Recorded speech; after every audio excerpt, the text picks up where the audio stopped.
Better Daily, where we work hard in our minds, bodies, and our spirits to become 1% better every single day. Download the app and join our Betterment family at betterdaily.live to catch the video version of these podcasts. Here's your host and my dad, Alex Van Houten.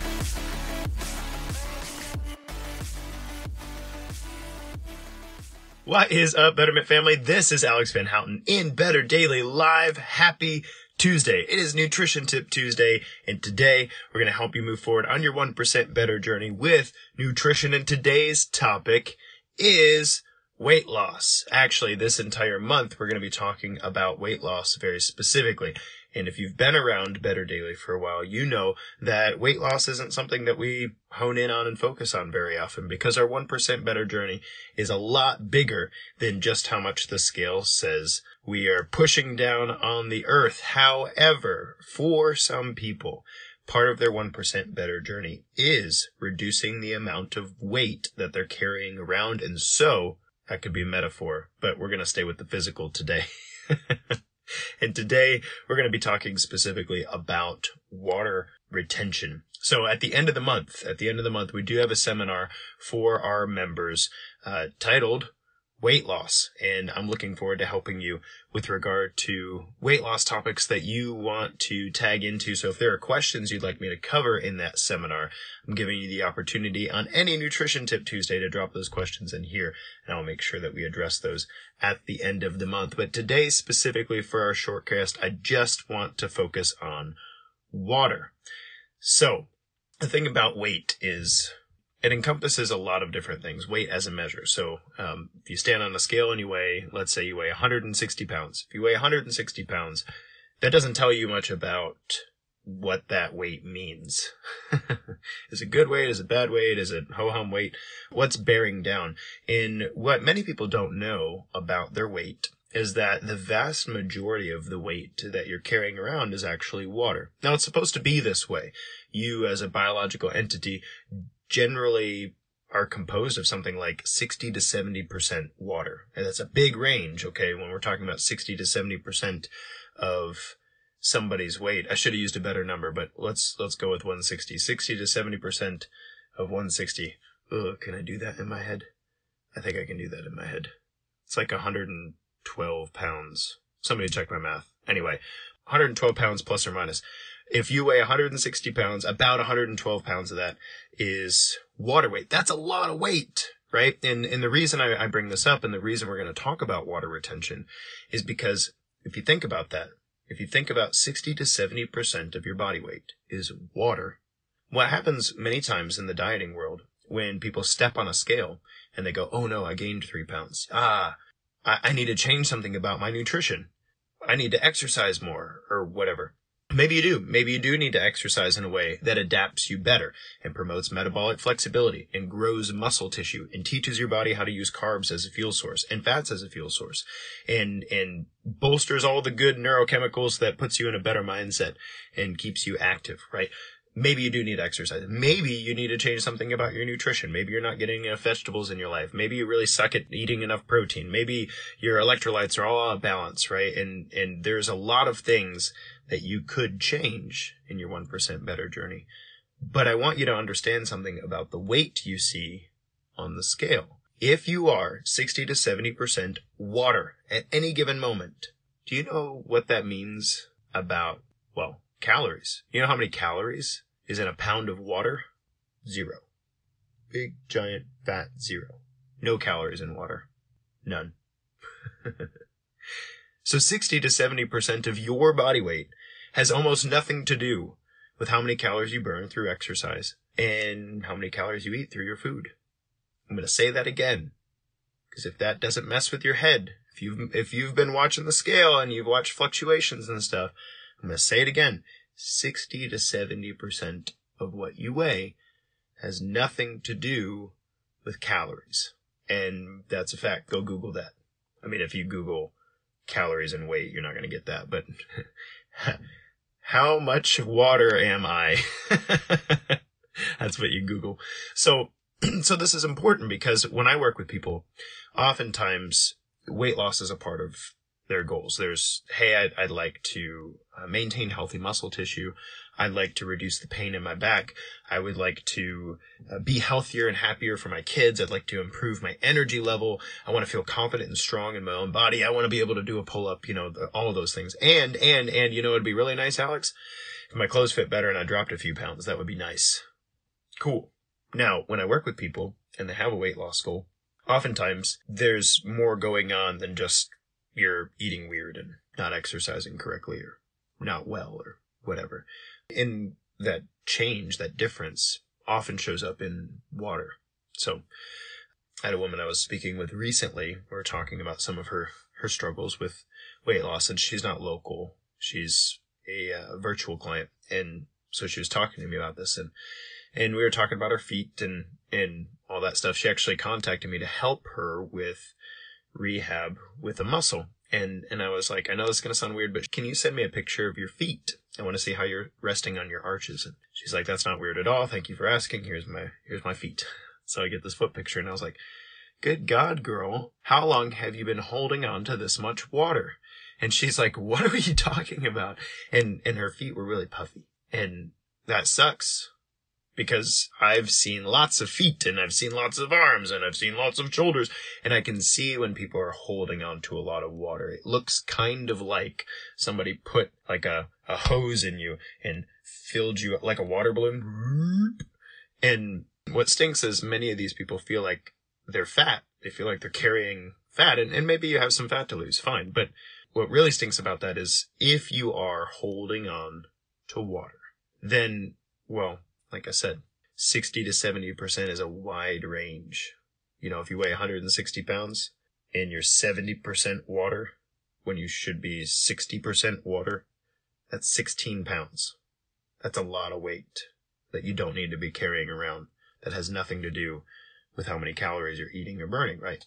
So water retention. Now, water retention can be caused by a number of things. If you feel like you're somebody who's carrying a lot of water and you want to talk about it, you want to be like, hey, then hit me up. I'm going to list a few things here, but it's very specific to the person because we all carry water differently for different reasons. And it's important that you know what your reasons are so that we can address those things. But here's a few things. First, when somebody is consuming way more carbohydrates than their body knows how to handle, that will cause some significant water retention. And obviously, it can cause fat storage too. This is a big deal because carbohydrate molecules require large amounts of water to store. So you might notice if we're post 4th of July, maybe you had some pizza, maybe you had quite a few hamburgers with your buns and stuff. Maybe you had some cake and cookies, maybe some carbs that you don't normally eat, right? And so today you feel a little puffy, your eyes are a little puffy, maybe your stomach's bloated, maybe you can usually see the bones in your hand or your knuckles and now they're a little swollen, or your ring doesn't fit, whatever. That's an indication that the carbohydrate intake changed the amount of water that you retain. And another thing that can do that is sodium. Now, sodium's gotten a bad rap, especially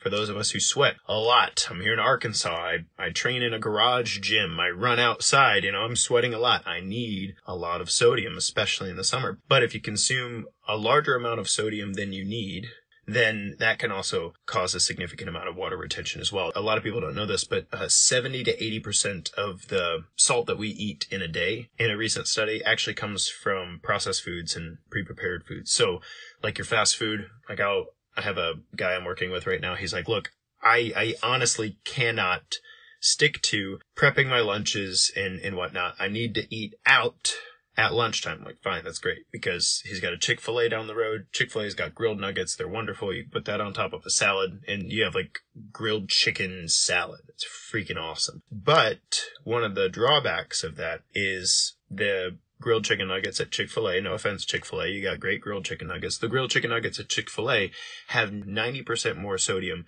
than they would if you just made them at home. So the reason for that is salt's a preservative. So things that are preserved, canned goods, for instance, or things that have been pre-prepared so that you can heat them up and eat them, generally they have a large amount of sodium in them. So like salmon, smoked salmon, has something in the neighborhood of 500 milligrams of sodium per serving, whereas salmon raw, like unprepared, nothing added to it, salmon raw has something in the neighborhood of 15 milligrams. So 500 versus 15. Big difference, right? So a lot of times people can reduce their sodium intake by just improving the types of foods that they're eating and preparing more themselves and eating less prepared or hyper-processed stuff. But I said too much sodium for you. Everybody needs a little, like I need quite a bit of sodium, right? So what's important to me for water retention is to make sure that I'm consuming just as much potassium and magnesium so my electrolytes stay in balance. Because if I'm getting lots and lots of sodium, but I'm not getting the other electrolytes, which we talked about a few weeks ago, potassium and magnesium, then I'm going to be heavy on the sodium side, which causes water retention. Whereas potassium and magnesium can help to balance out the sodium, and then your water stays relatively normal. Another thing that can influence your water retention is medications. This is often overlooked. I've had clients talk to me, and we've worked for a couple months, and they go, oh yeah, hey, I'm on this one medication that does XYZ. I'm like, that wasn't on your list. That wasn't on the list of things. When I was like, hey, are you taking any medications? Like, nope, I'm good. And so they're like, oh yeah, I just forgot or whatever. Medications often come with a list of side effects, and many medications have water retention as a side effect. And that's important. I'm not saying you need to kick the medication. That's not my job. That's something you and your doctor can talk about. But this is huge. Okay. So I'm working with a guy right now who has significantly improved his blood pressure through exercise and nutrition and whatnot. And so he has gotten off of his blood pressure medication. This was a goal of ours, to reduce the medications that he's taking on a regular basis. So he's improved that. And then he spoke with his doctor. He's like, how do we wean off of this? And so they reduced it over time, and now he's off of it. And he lost 12 pounds. Like 12 pounds. He didn't lose it in our exercise and nutrition changes. He lost it by negating the need for blood pressure medication. That's a big deal, because water retention was one of the side effects of this particular medication. And so weight loss immediately followed reducing that medication in his life. And so that's a big deal too. You need to understand that about water retention, because there are medications that are great for us. They're great for us, quote unquote. They're treating a medical issue, but they don't come without side effects often. And water retention is one of those things. So if you're currently taking any medications that you don't know the side effects of, then look at them. And I mean, it's really easy nowadays to look at those things. Google this, side effects, find water retention. And you can see that X medication, we were picking on blood pressure earlier, and blood pressure medication, about 52% of the leading brand of blood pressure medication, 52% of the people who take that report water retention as one of the side effects. And so, well, that's a big deal. You need to make sure you're aware of that. Again, it's not impetus like, I need to lose 10 pounds. Let's kick this medication. Like, no, let's talk to your doctor and let's have a conversation about, okay, what would it take to help me wean off of this medication? And are there any alternatives to this particular medication that causes me to retain water? And that's a big deal. Somebody would say, well, it's just water weight. Doesn't it mess with your head when you're 10 pounds heavier than you know you should be? Like 20 pounds heavier than you know you should be. Remember that 60 to 70%, man, that's a killer. That's huge. It's a big change, right? And this isn't just a vanity play, okay? The more weight we carry around, the harder it is on our joints, the harder it is on our organs, because all that pressure, if you fill up a water balloon, all that pressure is pushing in on our organs. And so our blood, our circulatory system, our heart's trying to pump blood, boom, to our organs, and those arteries are doing their best. If you're listening to me, you're like, what is Alex doing? I'm beating my chest. That's a heartbeat.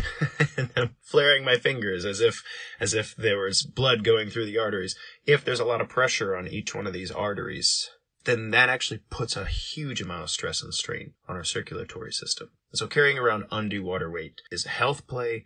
It's a pain play. And like I said, it can really mess with your head. The last thing I'll say here, and again, there's a bunch of other things worth saying, but the last thing I'll say here is that insulin resistance can create water retention as well. And so insulin resistance is something that you can improve via insulin sensitivity. You can increase the amount of protein that you're consuming in your diet. You can exercise more frequently and consistently. Exercise, not just activity, exercise that would improve your insulin sensitivity. That's weight training, that's cardiovascular exercise. There are things supplement-wise that can improve your insulin sensitivity. We talked about berberine last week on Nutrition Tip Tuesday. Not last week. Last week I was on vacation. The week prior to that, 2 weeks ago, we talked about berberine. And so you can actually improve your insulin sensitivity with berberine and take that with every meal, and as your insulin sensitivity improves, you can be done taking it, and you'll drop some good water weight there if insulin resistance is a factor for you. Now, berberine also helps with inflammation, which is code for water retention caused by the immune system. And then last but not least is your gut health. The way that your digestive tract is processing your food and the kind of pathogens it's exposed to, whether or not it gets a break, whether or not it's recovering, that can cause a lot of water retention, specifically in the midsection. Oh, I know, it's so painful. You're like, look, my arms are shaping up, my legs are shaping up. What is wrong with my gut? Ugh. And like I said, maybe you need to lose some fat. Maybe there needs to be some change to your exercise and nutrition, which we can continue to talk about this month. But if you are carrying water around your digestive tract, around your small intestine, large intestine, then getting your gut health squared away is a big deal. And like I said, this could be very complicated and very unique to every single person. So I hope that this gives you some things to think about. I hope if a light turn on, like, wow, man, I might need to change the carb to protein ratio in my diet, or whoa, like I didn't realize that 12 pounds of me is probably water, and perhaps I need to get that off of me. Or, whoa, I haven't checked the side effects of my medication in a while.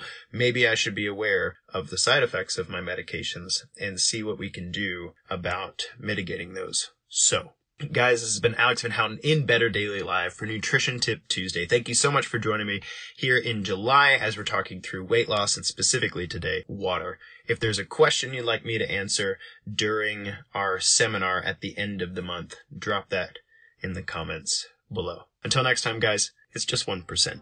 You got this.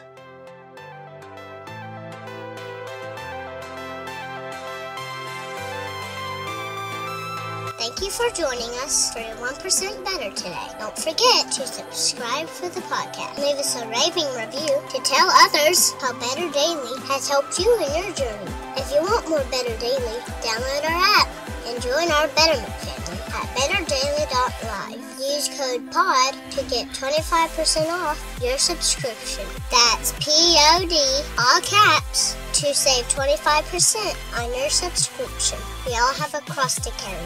It's lighter when we do it together. Go to betterdaily.live today.